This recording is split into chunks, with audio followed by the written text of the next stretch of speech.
Las Vegas is back on the F1 calendar, though this time it's with an exciting street circuit that includes the famous strip as motorsport meets entertainment for the ultimate spectacle. This one isn't in a car park, thankfully. After more than 40 years, F1 is finally heading back to Las Vegas.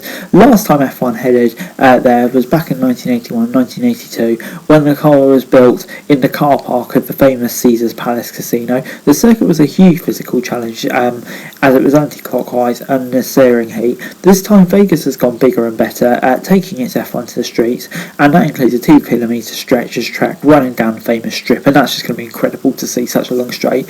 Nestled in the Mujay Desert and surrounded by epic mountain ranges, the American resort city features a spectacular 6.12 kilometre street circuit that weaves its way through the city. Vegas is no stranger to global events, as was mentioned in the press conference several times, and it's home to many sporting events as well. And for 2023 F1, it kind of, you can see why it's such a big deal for them, as they want to bring it in there. And it will be a night race, allowing the city to come alive. Every night is party night in Vegas, some might say, but Saturday will be the showpiece, taking place uniquely on the Saturday. And yeah, that's really interesting. A Sunday morning here in Europe. So yeah, it kind of works well rather than a Monday morning, because that would have been painful. So yeah, it's fitting that the Grand Prix will be unique, with the unique nature of where we are really. This means everything will happen a day early, with qualifying on Friday and practice on Thursday. Expect the drivers to get there early to adjust to the time zone and the downtime. You can certainly say that. It's highly likely that we'll probably still see Lando, etc. on a golf course though. The race will be in the summer on the driver's senses as they blast directly by famous hotels like the Venetian, Caesars Palace and the Bellagio, with its iconic fountain along the strip. At the end of the 2 kilometre stretch, you'll find the best overtaking opportunity, braking hard into a left-hander. There are 2 other straights, a high corner, speed corner sequence, and a chicane to spice things up. As you'd expect with a city in high traffic, the roads are bumpy, but ahead of the race, the surface will be it will be resurfaced to widen out those creases. There is a street circuit and they'll be racing down one side of the strip to avoid taking up the central reservation. The track will still be around 12 to 15 metres wide, meaning there'll still be plenty of room for cars to get alongside each other in 5 positions. Designers produced 31 different layout variations before agreeing on the final version of 14-turn high-speed design.